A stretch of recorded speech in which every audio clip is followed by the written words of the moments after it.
حضرت ابو ہریرہ سے روایت ہے، آپ نے فرمایا جنازے کو جلدی اٹھاؤ، کیونکہ اگر جنازہ نیک آدمی کا ہے تو تم اس کو بھلائی کی طرف بھیج رہے ہو، اور اگر جنازہ اس کے سوا کا ہے تو تم ایک برائی کو اپنی گردنوں سے اتار رہے ہو۔ یعنی دونوں صورتوں میں دفنانے میں جلدی کرنی چاہیے۔ ہمارے ہاں عموماً رواج ہے کہ ایک آ جائے، دوسرا آ جائے، تیسرا پہنچ جائے، اور بعض اوقات مورچریز میں ان کو رکھ دیتے ہیں اور فریزرز میں، اور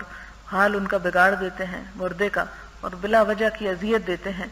تو بغیر کسی شدید ضرورت کے ایسا نہیں کرنا چاہیے، اور سنت یہی ہے کہ جنازے کو جلد سے جلد دفن کر دینا چاہیے۔ ایک مرتبہ آپ صلی اللہ علیہ وسلم کے زمانے میں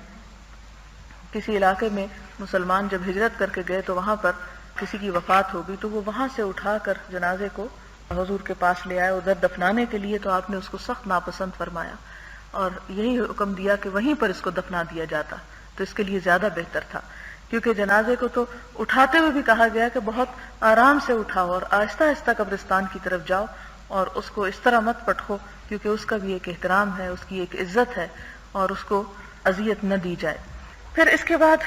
ہم دیکھتے ہیں اگلی حدیث، حضرت ابو سعید رضی اللہ تعالی عنہ سے مروی ہے، فرمایا آپ فرمایا کرتے تھے جب جنازہ رکھا جاتا ہے اور لوگ اس کو کندھوں پر اٹھاتے ہیں تو اگر جنازہ نیک آدمی کا ہو تو کہتا ہے مجھے آگے لے جاؤ،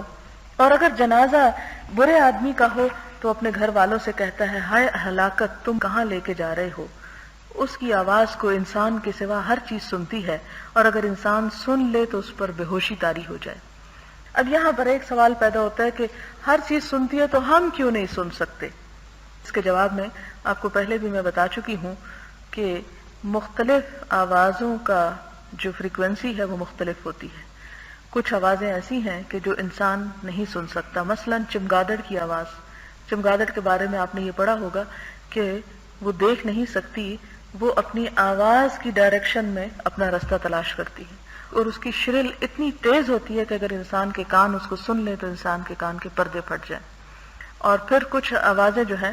170 یا 72 ڈیسیبلز، آواز کو ناپنے کا پیمانہ ڈیسیبل ہے، اگر اتنا شور ہو جائے تو انسان جو ہے وہ مر سکتا ہے۔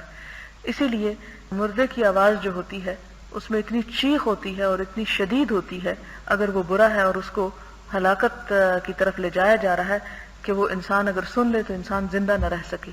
اس لیے اللہ تعالیٰ نے یہ ہم سب پر بہت کرم کیا کہ وہ آوازیں ہمیں نہیں سنائیں۔